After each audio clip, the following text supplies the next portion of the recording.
कभी कभी भगवान को भी भक्तों से काम पड़े। जाना था गंगा पार, प्रभु केवट की नाव चढ़े। नमस्ते दोस्तों, मैं हूँ राधिका और आपका एक बार फिर से स्वागत है स्टोरीज बाय राधिका में। दोस्तों, मैं आज रामायण के उस प्रसंग की बात कर रही हूँ। आज मैं उस प्रसंग की बात करने जा रही हूँ जो आपको जीवन का सार सिखाएगा, जीवन का सार समझाएगा। भगवान श्री राम माता सीता भ्राता लक्ष्मण के साथ 14 वर्ष के वनवास पर थे। वो घूमते घामते जब पहुंचे गंगा किनारे तो समस्या थी गंगा नदी को पार करने की। भगवान श्री राम की भेंट हुई अपने मित्र निषाद राज से, और निषाद राज जो एक केवट को जानते थे, जो नाव चला करके लोगों को नदी पर पार करवाते थे। तो केवट को न्योता दिया गया, केवट को बुलाया गया। केवट ने जैसे ही प्रभु श्री राम को देखा, चरणों में साष्टांग दंडवत प्रणाम किया, क्योंकि केवट प्रभु श्री राम को पहले से जानता था, उनकी पूजा करता था। उसे तो साक्षात प्रभु के दर्शन मिल चुके थे, वो तो प्रफुल्लित हो गया। निषाद राज ने कहा, केवट आपको भगवान श्री राम को, माता सीता को, भ्राता लक्ष्मण को गंगा नदी पार करवानी है। तो केवट ने कहा, मैं ये काम नहीं कर सकता। केवट ने पहले मना कर दिया तो निषाद राज को, भ्राता लक्ष्मण को गुस्सा आ गया कि ऐसा क्यों।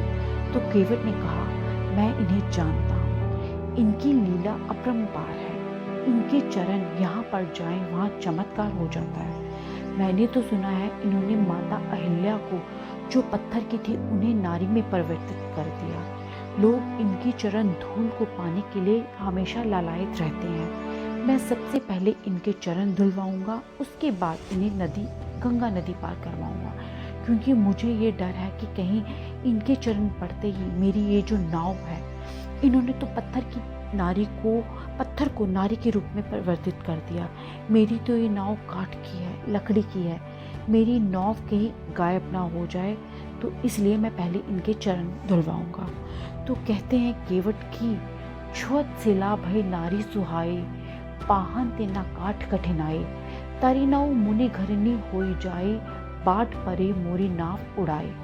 मुझे डर है, आशंका है कि इनके चरण छूते ही पत्थर की शिला सुंदरी होगी और सुंदर स्त्री बन गई। मेरी नाव काठ की है, ऐसा ना हो कि मेरी नाव ही गायब हो जाए। मेरे लिए आजीविका का बस यही साधन है।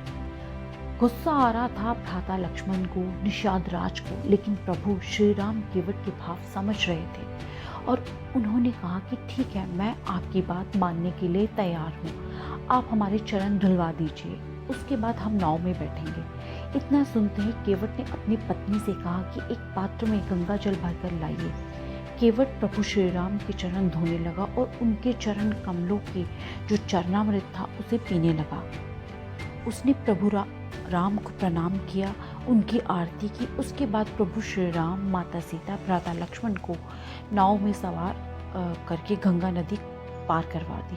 जैसे ही प्रभु श्री राम, माता सीता और भ्राता लक्ष्मण नाव से उतरने लगे, तो प्रभु श्री राम ने माता सीता को इशारों में कहा कि आप हमें इनको भेंट देनी चाहिए, उतराई की भेंट देनी चाहिए।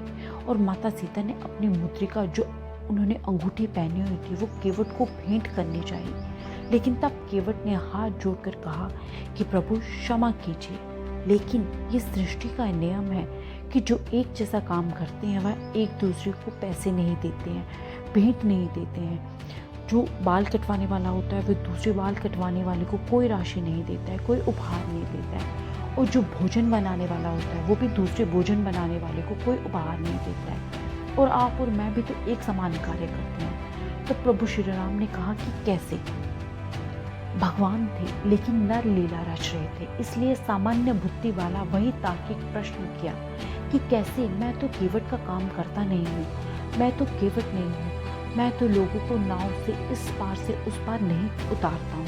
तो केवट ने हाथ जोड़कर कहा कि प्रभु, मैं आपको जानता हूँ, मैं तो इस लोक में, इस मनुष्य लोक में लोगों को नदी पार करवा रहा हूँ।